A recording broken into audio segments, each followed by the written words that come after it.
जय माँ इंद्राक्षी, जय अम्बे। इंद्राक्षी धाम में दर्शकों, आप सभी का हम हार्दिक स्वागत करते हैं। आज के दिन जिन जातकों का जन्म दिवस है, मैरिज एनिवर्सरी है, उन सभी को हमारी तरफ से बहुत बहुत शुभकामनाएं।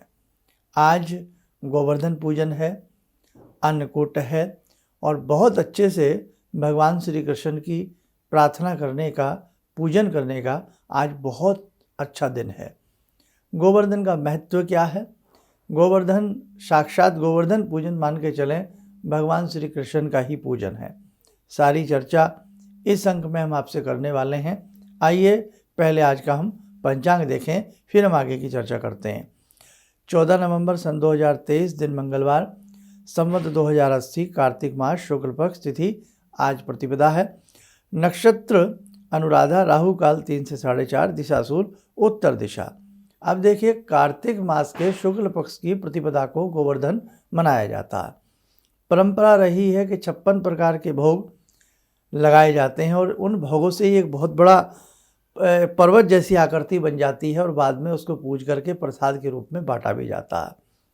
और इसी के साथ साथ जिनके घर में पशु हैं, गौ माता हैं, तो वो भी अपने अपने हिसाब से घर में गाय के गोबर का चौका दे करके गाय के गोबर से गोवर्धन बनाते हैं और उसमें पताकाएँ वगैरह लगा करके फिर उसको अपने अपने हिसाब से, अपनी अपनी परंपराओं के हिसाब से पूजा जाता है। भगवान श्री बाके बिहारी, भगवान श्री कृष्ण की कृपा जरूर बरसती है। गाय पूजन करना, बछड़ों का पूजन करना आज के दिन बड़ा शुभ माना जाता है। अब इसके पीछे एक प्रचलित प्रसंग भी है, कथा भी है। जिस समय द्वापर में इंद्र की पूजा गोवर्धन के रूप में होती थी, यानी कि जो वो पर्वत था वहीं पर सब ये मानते थे कि भाई इंद्रोज ये यज्ञ है, इंद्र के निमित्त वो पूजा की जाती थी। भगवान श्री कृष्ण ने देखा और कहा कि देखो, आपके ऊपर जो कृपा होती है वो साक्षात गौ माता की होती है और गोवर्धन अपने आप में स्वयं देवता हैं, इनकी कृपा होती है, इंद्र का इससे कोई लेना देना नहीं है। भगवान से बड़ा संक्षिप्त में बता रहा हूँ। भगवान श्री कृष्ण के कहने से उस बार सभी ने गोवर्धन को ही देव स्वरूप मान करके उनकी पूजा की और बड़ा सबको अच्छा महसूस हुआ। और भगवान श्री कृष्ण ने अपना विराट रूप बना करके जो भी उन्होंने भोज्य पदार्थ प्रसाद रूप में नैवेद्य अर्पण किया, वो भगवान श्री कृष्ण ने ग्रहण किया। और ग्वालों को यकीन आया, सबको यकीन आया कि भाई ये तो गोवर्धन साक्षात भोग लगाने हैं। इंद्र ने तो कभी ऐसा भोग भी नहीं लगाया। बात जब इंद्र तक पहुँची तो इंद्र को बड़ा अफसोस भी हुआ और ईर्ष्या भी हुई। इंद्र ने मेघों को आदेश दिया, बादलों को, कि जाओ इतना बरसो कि सब कुछ तहस नहस कर दो। बहुत मूसलाधार वर्षा होने लगी। थोड़ा कुछ समय के लिए स्थिति बड़ी विचित्र सी हुई। सभी बाल गोपाल भगवान श्री कृष्ण की शरण में गए और बोले कि बड़ी ही वृष्टि हो रही है, हमें इससे आप बचाएं। भगवान श्री कृष्ण ने कहा कि सभी गोवर्धन की तराई में जाकर के इकट्ठे हो जाएं। सभी वहाँ जाकर के इकट्ठे हो गए और भगवान श्री कृष्ण ने अपनी कनिष्ठिका उंगली के ऊपर गोवर्धन पर्वत को उठा लिया। 7 दिन तक मूसलाधार वर्षा होती रही, लेकिन एक पानी की बूंद या किसी भी प्रकार की कोई तंगी किसी भी गवाल वाल को नहीं आई। भगवान की लीलाएं हैं, भगवान की कृपा रही। अब इंद्र को भी बड़ा अफसोस हो रहा है कि भाई मैं इतनी वर्षा मैंने करवाई लेकिन वहाँ कुछ भी नहीं बिगड़ पा रहा है।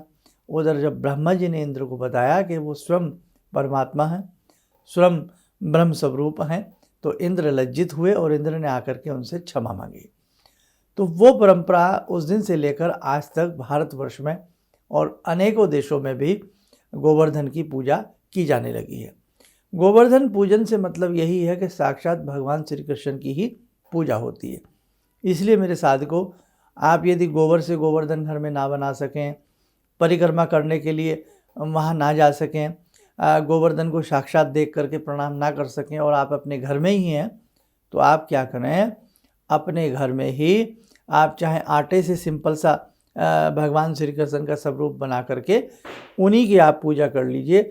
षोडशोपचार आपको समझ में आ गया होगा, 16 प्रकार की वस्तुएं या पंचोपचार 5 प्रकार की वस्तुओं से भगवान श्री हरि का पूजन कर लीजिए और घर में जो भी कुछ आपने बनाया है, पकाया है, वो भगवान को भोग लगा करके प्रसाद रूपेण बांट लीजिएगा।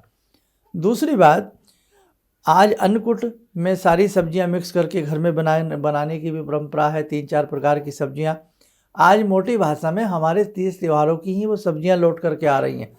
जैसे अन्नकूट में लौकी है, बैंगन है, आलू है, कोई भी 70 सब्जियां मिला करके बड़ी स्वादिष्ट एक सब्जियां भंडारे में, लंगर में बनाई जाती है ना मंदिरों में, वही आपको आजकल होटलों में भी मिल जाती है, जिसे मिक्स वेज कह देते हैं। तो सारी परंपराएं हैं पुरानी, लेकिन बात अलग है कि बहुत लोग मानने को तैयार नहीं होते हैं। खैर, अन्नकूट के प्रसाद का भी आनंद उठाइएगा। घर में नहीं तो अन्नकूट रूपी प्रसाद बना करके पहले प्रभु को भोग लगा करके फिर अपने बच्चों के संग परोस करके खाइएगा। दूसरा संदेश, गोवर्धन में गाय की भी पूजा होती है। गाय कामधेनु है, और जब भगवान श्री कृष्ण ने उंगली के ऊपर कनिष्ठिका, लिटिल फिंगर के ऊपर गोवर्धन को उठाया, 7 दिन की लीला मामूली नहीं होती है। साक्षात स्वर्ग से भगवती कामधेनु गौ माता ने उन्हें दूध से अभिषेक किया। उसी दिन से भगवान का नाम गोविंद भी पड़ा, है ना। तो बड़ी सुंदर सुंदर लीलाएं हैं साहब प्रभु की, तो उनकी लीलाएं तो वही जाने, है ना। हम लोगों के पास तो वो मुंह नहीं है, वो जिह्वा नहीं है जो हम उनकी सुंदरता का, उनकी महिमा का पूर्ण रूप से बखान कर सकें। अब गौ माता को आज के दिन का पहली जो आप बनाते हैं रोटी भोजन, पहली रोटी भोजन गौ माता को जाकर के देवें। आज के दिन बहुत ऐसी स्थानों पर परंपराएं हैं। गौ माता को सुंदर से सजाया जाता है, मेहंदी का दिठौना लगाया जाता है, तिलक किया जाता है, धूप दीप से भगवती गौ की आरती की जाती है। ठीक है, आपके आसपास भी कोई गौशाला हो, जरूर जाइएगा, बच्चों को लेकर के जाइएगा, उनके दर्शन करिएगा, प्रणाम करिएगा, जो भी आपसे बन सके वो वहाँ जा कर के उनको आप पदार्थ, भोज्य पदार्थ अच्छा सा खिला करके आइएगा। और गौ माता के 108 नाम भी होते हैं, गो स्तोत्र भी है, तो वो भी सब अगर आपके पास हैं तो वो आप उनके निमित्त आज के दिन पढ़ सकते हैं। बड़ा ही आज का सुंदर दिन है, बड़ा ही प्यारा दिन है। कल रहेगा भैया दूज, जिसे हम भ्रात द्वितीया कहते हैं। आज के दिन भी शाम के समय घर के मुख्य दरवाजे पर यम के निमित्त दिया लगेगा, और कल भ्रात द्वितीया है, जिसे यम द्वितीया भी कहते हैं। कल अंतिम दिया कल के दिन आप लोग लगाइएगा। जिन्होंने अगर 6 दिन के हिसाब से भी दिया लगा दिया हो कि बीच में जैसे अमावस्या रही कल, कोई दिक्कत नहीं है। जिन्होंने एक आधा दिन ना लगा पाए हों तो ध्यान रखें, कल यम द्वितीया है। कल के लिए 4 बत्ती का दिया अपने दरवाजे के बाहर कल तो आप लोग जरूर लगा ही देना, भूल चूक सब माफ़ हो जाती है। और बड़ी अफसोस की बात कहीं से सुनने को मिली कि लोग इस बार दीपावली के पूजन में डर गए कि आरती ना करें। अरे बड़ी खतरनाक बात ये तो सुनने को मिली है साहब। अभी इसके बारे में पूरा निराकरण हम कर देते हैं, अगले साल आपकी ये बात काम आएगी। आइए, समय हो चला आज की ध्यानमाला से जुड़ने का। आज की ध्यानमाला में जुड़ते हैं श्री बाके बिहारी भगवान श्री कृष्ण से। ओम करारविंदे न पदारविंदम मुखारविंदे विनिवेशयन्तम वटस्य पत्रस्य पुटे शयानं बालामुकुन्दं मनसा स्मरामि, बालामुकुन्दं मनसा स्मरामि। कस्तूरीतिलकं ललाटपटले वक्षस्थले कौस्तुभं नासाग्रे वरमौक्तिकं करतले वेणुकरे कङ्कणं सर्वाङ्गे हरिचन्दनं सुललितं कण्ठे च मुक्तावले गोपास्ति परिवेष्टितो विजयते गोपालचूडामणि।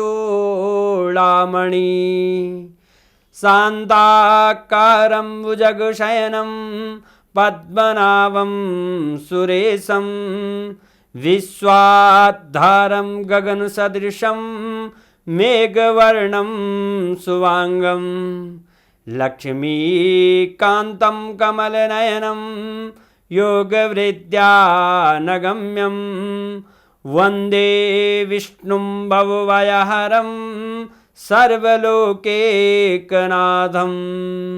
कवच बना लें, ध्यान करें, कृष्ण जी का शुभ आशीष हम सबके ऊपर बरस रहा है।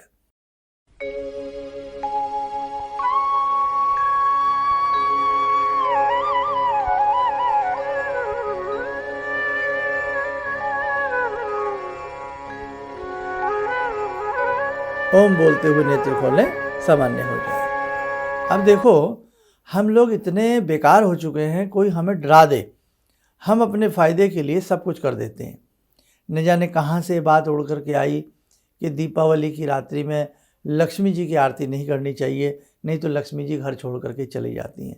अरे बावलो, भगवान का भजन हो, भगवान की पूजा हो, लक्ष्मी जी की पूजा हो और लक्ष्मी जी की ही आरती ना हो?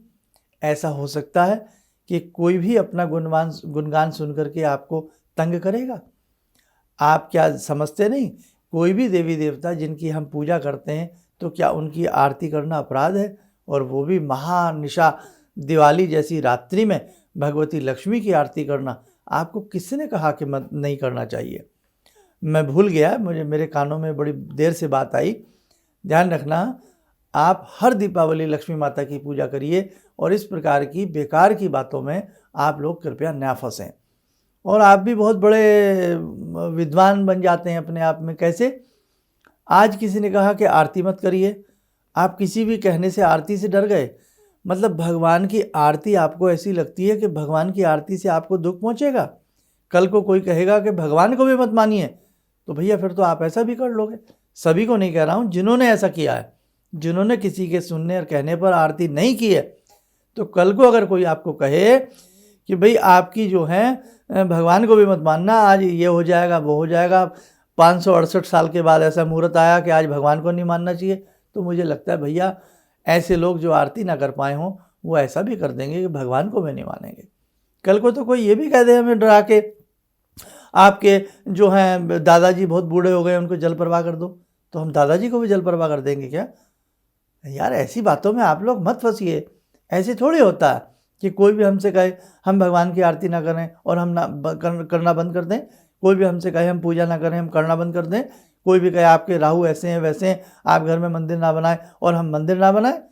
तुच्छ लालच है, धिक्कार है हम लोगों को ऐसी सोच के ऊपर कि हम भगवान की पूजा भी करने से भी हम डर जाते हैं। आप तो बहुत समझदार हैं, फिर कहाँ इन बातों में आप फंस जाते हैं? तो ध्यान रखें, अगले साल बहुत अच्छे से भगवती लक्ष्मी की आरती करना और कान पकड़ के 18 बार, 18 भुजाओं वाली है भगवती, 18 बार अपनी माफ़ी मांगना कि हे भगवती हमें क्षमा करना, हम डर गए थे, हम आपकी आरती नहीं कर पाए। उन लोगों के लिए संदेश है जिन्होंने डर के आरती नहीं की है। समझे आप लोग? तो भैया ऐसा ना किया करें। चलिए, कल भ्रात द्वितीया है, कल यमुना और यमराज जी का मिलन होता है। यमराज की बहन है यमुना, और यमुना जी से जब मिलने यमराज जाते हैं तो यमुना जी एक ही वर मांगती हैं कि भैया जो भी भाई आज के दिन बहन के घर आवे उसके मस्तक पे हम तिलक लगावें, गोला आदि उसको द्रव्य देवें, तो उसके घर में कभी भी कोई अनहोनी घटना ना घटे, असामयिक रूप में कोई अकाल मृत्यु उसके घर में ना हो, काल की कुदृष्टि उसके घर में न पड़े। तो ध्यान रखना, भाई बहनों का बहुत सुंदर कल का पर्व है। और हमारे जो 30 त्यौहार हैं वो एक संदेश ये भी देते हैं कि वो मधुरता का संदेश देते हैं, मिलन का संदेश देते हैं, प्रेम का संदेश देते हैं, टूटे हुए धागों को जोड़ने का संदेश देते हैं। कई ऐसे परिवार भी हैं जब बहन भाई आपस में बात नहीं करते, तो ये कल के दिन ध्यान रखें, सारा बैर भाव बुला करके अपने भाई को फ़ोन करें और भाई भी अपनी बहन को फ़ोन करें। आपस में अगर आप नहीं भी जा सकते हैं तो कम से कम फ़ोन से ही सही आप अपने उस पुनः प्यार को वापस लौटाइए। उस बचपन को मत भूलिएगा जिस बचपन में आप बहन के साथ लड़ते थे, नटखट शरारतें करते थे, मिल बांट करके खाते थे और एक छोटी सी चीज़ के लिए बड़ा उधम उतारा जाता था। तो वही आपकी बहन है, उसे ना भूलें और बहन भी भाई को न भूलें। बहन और भाई जैसा पवित्र रिश्ता संसार में मिल नहीं सकता। इसलिए ध्यान रखना, हमारे ऋषियों ने, मुनियों ने ये जो 30 त्योहारों की गरिमा बनाई है, प्रचलन बनाया है, वो बहुत दूर तक सोच करके बनाया है। तो इसके पीछे ये भी संदेश है कि हम अपने रिश्तों में मधुरता लाएं और भाई बहन के अटूट प्रेम को हम जहाँ कहीं टूट चुका हो उसे पुनर्जीवित कर सकें। चलिए, और देखो भैया, बहन तो बहन ही होती है, लाखों में तारों में, वो गाना है ना, भूल रहे हैं हम, थोड़ा सा निकल रहा है दिमाग से, कि मेरी बहना है ना। तो इसलिए बहुत अच्छे से अपने इन पर्वों को मनाइए। कल फिर हम कुछ ना कुछ समझाएंगे, बताएंगे। कल का एपिसोड भी देखिएगा। और कल बस यही है, शाम के समय भ्रात द्वितीया के रूप में एक यम के लिए 4 मुखी का दीपक लगा दें। कल अंतिम दिन होता है उस दीपक का। और जो भी दीपावली की सामग्री ऐसी कोई बची हो उसे किसी निर्जन स्थान में आप रख करके आ सकते हैं। पुरानी मूर्तियाँ अगर मिट्टी की हैं तो पानी में घर में ही किसी गमले में रख दीजिए, घुल जाएंगी। मिट्टी में मिट्टी ही मिल जाती है, नहीं तो कहीं शुद्ध स्थल पर ज़मीन में रखाएं, एक तरफ साइड में जाकर, कहीं दूर जाकर के जंगल में, नहीं तो उन्हें जल प्रवाह करने की व्यवस्था भी की जाए। ठीक है, और बाकी और बहुत सारी बातें हैं वो हम आपको समय समय पर बताते रहेंगे। आप सुखी रहें, स्वस्थ रहें, इन्हीं शुभकामनाओं के साथ हम अपनी वाणी को विराम देते हैं। जय जय अम्बे। गुरु जी से मैं तब से जुड़ा हूँ जब से वो एक चैनल आती थी P7, उसी से मैं जुड़ा हुआ था। और गुरुदेव से हमारी जब मुलाकात हुई तो मैं आश्चर्यचकित रह गया जब उन्होंने हमसे बताया कि आपके साथ ऐसे ऐसे हुई। तो मैं इतना आश्चर्य हो गया कि इन्हें कैसे मालूम, और इतना बढ़िया इन्होंने बताया जिसके वजह से मैं आज तक उनसे प्रभावित हूँ। और इनका बताने का शैली वगैरह इतनी बढ़िया है जो हम अपने क्लास के टीचर से भी उतना बढ़िया नहीं समझ पाते थे। ये हमें बहुत पसंद आई। और दूसरी बात कि इनके साथ जितने भी मैं जुड़ा, जब से जुड़ा रहा, जो भी समस्या आई, मैं बहुत ही अच्छा तरह से मेरे सॉल्व होते चले गए। और आज तक मैं उनके आशीर्वाद से मैं बहुत सुखी हूँ। किसी भी समस्या के समाधान के लिए मिले प्रसिद्ध हस्तरेखा एवं वास्तु विशेषज्ञ प्रोफेसर धर्मेंद्र शर्मा जी से। नोट: शिविर में भाग लेने हेतु एवं व्यक्तिगत रूप से मिलने के लिए कॉल करने का समय सुबह 10 बजे से शाम 6 बजे तक। हमारे विभिन्न ज्ञानवर्धक कार्यक्रम देखने के लिए आप हमें अभी सब्सक्राइब करें, बेल आइकन को प्रेस करें ताकि आप देख सकें हमारा कार्यक्रम सबसे पहले। और अधिक जानकारी के लिए फेसबुक पेज को लाइक करना न भूलें।